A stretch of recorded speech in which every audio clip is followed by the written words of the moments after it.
Hi ನಮಸ್ತೆ ಎಲ್ಲರಿಗೂ. ಇದು ಆಸೆ ಸೀರಿಯಲ್ ನಾಡಿದ್ದು ಎಪಿಸೋಡ್ ಏನಾಗುತ್ತೆ ನೋಡುವ. ಇಲ್ಲಿ ಹೆಸರು ಇಡಲಿಕ್ಕೆ ಅಂತ ಆಸ್ಟ್ರಾಲಜಿ ಬರ್ತಾರೆ. ಹಾಗೆ ಹೆಸರೆಲ್ಲ ಇಟ್ಟಾಗಿರುತ್ತೆ. ಹಾಗೆ ಆ ಹೆಸರು ಇಡೋರಿಗೆ 25,000 ಅಂತ ಹೇಳ್ತಾರೆ. ಇದ್ರ ಮಧ್ಯೆ ಏನೋ ಭೂತ ಇದೆ ಅಂತೆಲ್ಲ ಅದಕ್ಕೆಲ್ಲ ಇದಾಗುತ್ತೆ. ಹಾಗೆ ಲೋನ್ ಎಲ್ಲ ಕೊಡೋರು ಬಂದಿರ್ತಾರೆ.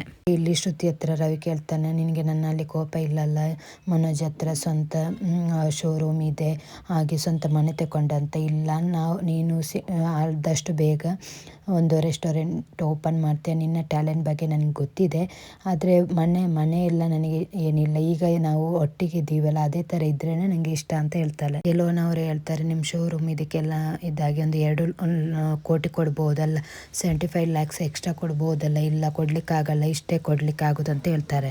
ಹಾಗೆ ಶಾಂತಿ ಹೇಳ್ತಾಳೆ, ನೋಡಿ ನಮ್ಮ ಮಗನಿಗೆ 2 ಕೋಟಿ ಕೊಡ್ತಿದ್ದಾರೆ ಬ್ಯಾಂಕ್ ಅವರು ಅಂತ.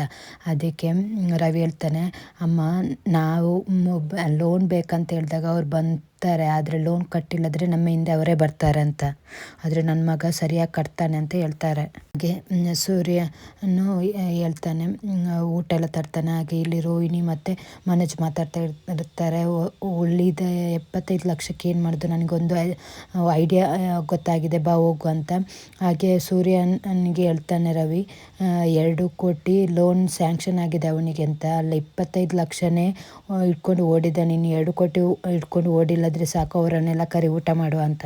ಹಾಗೆಲ್ಲ ಊಟ ಆದಮೇಲೆ ಇವರು ರಂಗನಾಥ್ ಕೇಳ್ತಾರೆ, ಏನು ನನ್ನ ಒಬ್ಬನ ಹತ್ರ ಮಾತಾಡ್ಬೇಕಂತ ಹೇಳಿದ್ಯಾ ಅಂತ. ಹೌದು, ನಿಮ್ಮ ಹತ್ರನೇ ಮಾತಾಡಬೇಕು, ನೀವೆಲ್ಲ ಹೊರಗಡೆ ಹೋಗಿ ಅಂತ ಹೇಳ್ತಾನೆ ಮನೋಜ್. ಅದಕ್ಕೆ ರಂಗನಾಥ್ ಹೇಳ್ತಾರೆ, ಅವರೆಲ್ಲ ನಮ್ಮ ಕುಟುಂಬ ಅಲ್ಲ, ಅವ್ರು ಇಲ್ಲೇ ಇರಬೇಕಂತ.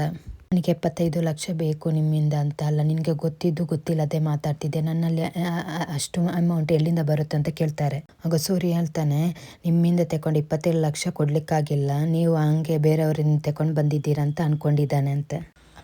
ನನಗೆ ಈ ಕುಟುಂಬದಲ್ಲಿ ಶೇರ್ ಇದೆಲ್ಲ, ಅದು ಕೊಟ್ಟರೆ ನಾನು ಈ ಮನೆ ತಗೊಳ್ತೀನಿ ಅಂತ ಹೇಳ್ತಾನೆ. ಆ ಮನೆ ಇದೆಲ್ಲ, ಅದರಲ್ಲಿ ನನ್ನ ಶೇರ್ ಏನಿದೆ ಅದು ನನಗೆ ಕೊಟ್ಬಿಡಿ ಅಂತ. ಇಲ್ಲಿ ಶಾಂತಿಗೆ ಎಲ್ರಿಗೂ ಶಾಕ್ ಆಗುತ್ತೆ ಇವನು ಈ ಥರ ಕೇಳುವಾಗ. ನೀನು ಒಬ್ಬನು ಮನೆ ಮಾಡಲಿಕ್ಕೆ ಆ ಮನೆ ಅಡವಿಡ್ಲಿಕ್ಕಾಗುತ್ತಾ ಅಂತ. ಅಲ್ಲ, ಅವರವರ ಲೈಫ್ ನೋಡ್ಕೋಬಹುದಲ್ಲ, ರವಿ ರೆಸ್ಟೋರೆಂಟ್ ಮಾಡ್ಬೋದು, ಇವನು ಟ್ರಾವೆಲ್ ಇದು ಮಾಡ್ಬೋದಲ್ಲ ಅಂತ. ರೋಹಿಣಿ ಹೇಳ್ತಾಳೆ, ನಾವು ನಮ್ಮ ಹಾರ್ಡ್ ವರ್ಕಿಂದ ಮನೆ ತಗೊಂಡಿರೋದು ಅಂತ. ಅದಕ್ಕೆ ಸೂರ್ಯ ಹೇಳ್ತಾನೆ, ಮತ್ತೇನಕ್ಕೆ ಅಪ್ಪನಿಂದ ಹಣ ಕೇಳೋದಂತ, ಅದೆಲ್ಲ ನೀನು ಹೇಳ್ಬೇಡ ಅಂತ.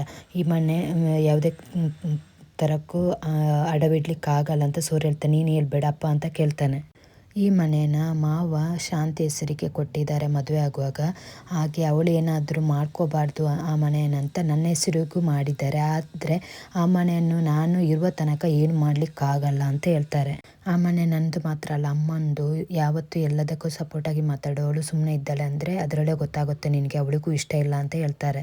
ಹಾಗೆ ಸೂರ್ಯ ರವಿ ಕೇಳ್ತಾರೆ, ನೀನು ಮನೆ ತಗೋಬೇಕಾಗಿ ನಾವು ಆ ಮನೆ ಮಾರಿದರೆ ನಾವೆಲ್ಲಿಗೆ ಹೋಗಬೇಕು, ನಿನಗೆ ಆದರೆ ಈ ಮನೆ ತಗೋ, ಅಪ್ಪ ಅಮ್ಮನ ಮನೆ ಮಾರಿ ಈ ಮನೆ ತಗೊಳ್ಳೋದು ಬೇಡ, ಅದಕ್ಕೆ ನೀನು ನಮ್ಮ ಮನೇಲಿ ಇಲ್ಲಿ ಕರ್ಕೊಂಡು ಬಂದ್ಯಾ ಅಂತ ಕೇಳ್ತಾರೆ. ಹಾಗೆ ಸೂರ್ಯ ಮತ್ತು ಮನೋಜಿಗೆ ಜಗಳ ಆಗುತ್ತೆ. ಆವಾಗ ಅವರಪ್ಪ ಹೇಳ್ತಾರೆ, ನೋಡಿ ಅವರಿಬ್ಬರಿಗೆ ಇದಕ್ಕೆ ಓಕೆ ಅಂತ ಇದ್ದರೆ ಮನೆ ಮಾರ್ಬೋದಿತ್ತು, ಅವರಿಬ್ಬರು ಇದಕ್ಕೆ ಅಪೋಸಿಟ್ ಇದ್ದಾರೆ, ನಿನ್ನ ಅಮ್ಮನೂ ಇದಕ್ಕೆ ಏನು ಹೇಳ್ತಾ ಇಲ್ಲ ಅಂತ ಹೇಳ್ತಾರೆ. ಆವಾಗ ಶಾಂತಿ ಹೇಳ್ತಾಳೆ, ನನಗೆ ಅಂತ ಇರೋದು ಆ ಮನೆ ಮಾತ್ರ ಅಂತ. ಅದಕ್ಕೆ ರೋಹಿಣಿ ಹೇಳ್ತಾಳೆ, ನೀವೆಲ್ಲ ಈ ಮನೇಲಿ ಇರಬೇಕಲ್ಲ. ಆವಾಗ ಶ್ರುತಿ ಹೇಳ್ತಾಳೆ, ನೀವು ಈ ಮನೆ ರೆಂಟ್ ಕೊಡಬೇಕಂತ ತಗೊಂಡಿರೋದಲ್ಲ, ಆದರೆ ಆ ಮನೆ ತಗೋಬೇಕಲ್ವಾ ಅಂತ ರೋಹಿಣಿ ಕೇಳ್ತಾಳೆ. ಅದಕ್ಕೆ ಸೂರ್ಯ ಹೇಳ್ತಾನೆ, ಅದಕ್ಕೆ ಅಪ್ಪನ ಹತ್ರ ಯಾಕೆ ನೀನು ಹಣ ಕೇಳ್ತೀಯ ಅಂತ ಕೇಳ್ತಾನೆ. ಹಾಗೆ ಸೂರ್ಯ ಹೇಳ್ತಾನೆ, ಈ ಮನೆಗೆಟ್ಟಿರೋ ಹೆಸರಲ್ಲಿರೋದೇ ಅಂತ ರೋಹಿಣಿ ಅಂತಲೇ ಹೆಸರಿರೋದು, ಅದು ಮತ್ತು ಅವರ ಅಪ್ಪನ ಹತ್ರ ಕೇಳ್ಬೋದಲ್ಲ, ನನ್ನ ಅಪ್ಪನ ಹತ್ರ ಯಾಕೆ ಕೇಳಬೇಕು ಅಂತ ಹೇಳ್ತಾನೆ. ಹಾಗೆ ಶಾಂತಿಗೆ ಬಂದು ಕೇಳ್ತಾಳೆ, ಹೌದು ನೀನೇ ಅಪ್ಪನ ಹತ್ರ ಕೇಳ್ಬೋದಲ್ಲ, ಅವರು ಜೈಲಲ್ಲಿ ಇದ್ದಾರೆ ಅಂತ. ಅದಕ್ಕೆ ಸೂರ್ಯ ಹೇಳ್ತಾನೆ, ಜೈಲಲ್ಲಿದ್ದರೆ ವಸ್ತು ಎಲ್ಲ ಸೊತ್ತು ಎಲ್ಲ ಹೊರಗಡೆ ಇರುತ್ತಲ್ಲ ಅಂತ. ಹೌದು, ನೀನೇ ಕೇಳು, ನನ್ನ ಮನೆ ನಾನು ಅಡವಿಡ್ಲಿಕ್ಕಾಗಲ್ಲ ಅಂತ ಹೇಳ್ತಾರೆ, ಕೊಡ್ಲಿಕ್ಕಾಗಲ್ಲ ಅಂತ ಶಾಂತಿ ಹೇಳ್ತಾರೆ. ನಿನ್ನ ಮಾವನ ಹತ್ರ ಕೇಳು ಅಂತ ಹೇಳ್ತಾರೆ.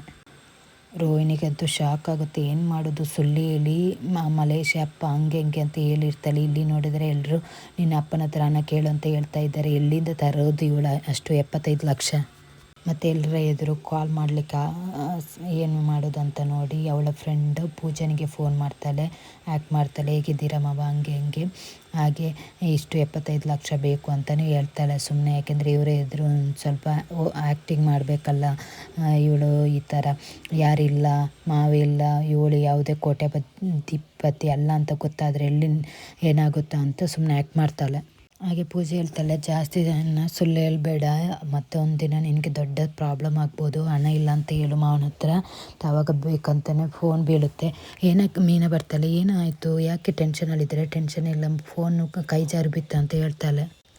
ಹಾಗೆ ಫೋನ್ ಇಟ್ಟು ಹೇಳ್ತಾಳೆ, ಅದೆಲ್ಲ ಫ್ರೀಸ್ ಆಗಿದೆ ಅಂತೆ ಬ್ಯಾಂಕು ಎಲ್ಲ ಆಸ್ತಿ ಎಲ್ಲ, ಸೊ ಇವಾಗ ಕೊಡಲಿಕ್ಕಾಗಲ್ಲ ಅಂತ ಹೇಳಿದ್ದಾರೆ. ಇಲ್ಲಿ ಶಾಂತಿ ಹತ್ರ ಕೇಳಿದರೆ ಶಾಂತಿ ಇಲ್ಲ, ಬೇರೆ ಎಲ್ಲಾದರೂ ಅರೇಂಜ್ ಮಾಡಿ ನಾನು ಮನೆ ಕೊಡಲಿಕ್ಕಾಗಲ್ಲ ಅಂತ ಹೇಳ್ತಾಳೆ. ಹಾಗೆ ಇಲ್ಲಿ ಮೀನಾ ಹೇಳ್ತಾಳೆ, ಎಲ್ಲರೂ ಹೋದ್ಮೇಲೆ ಸೂರ್ಯನ ಹತ್ರ, ಅವಳು ನಿಜವಾಗ್ಲೂ ಅವರ ಮಾವನ ಹತ್ರ ಮಾತಾಡ್ತಿದ್ರ, ಯಾಕೆ ಮಾವನ ಹತ್ರ ಮಾತಾಡ್ತಿದ್ದದಲ್ವ, ಇಲ್ಲ ಯಾಕೆಂದರೆ ಅವರೇ ಕ್ವಶನ್ ಕೇಳಿ ಅವರೇ ಆನ್ಸರ್ ಹೇಳ್ತಿದ್ರು, ಅದಕ್ಕೆ ನನಗನ್ನಿಸುತ್ತೆ ಅವರು ಯಾರೋ ಬೇರೆಯವ್ರ ಹತ್ರ ಮಾತಾಡ್ತಿರೋದು ಅಂತ.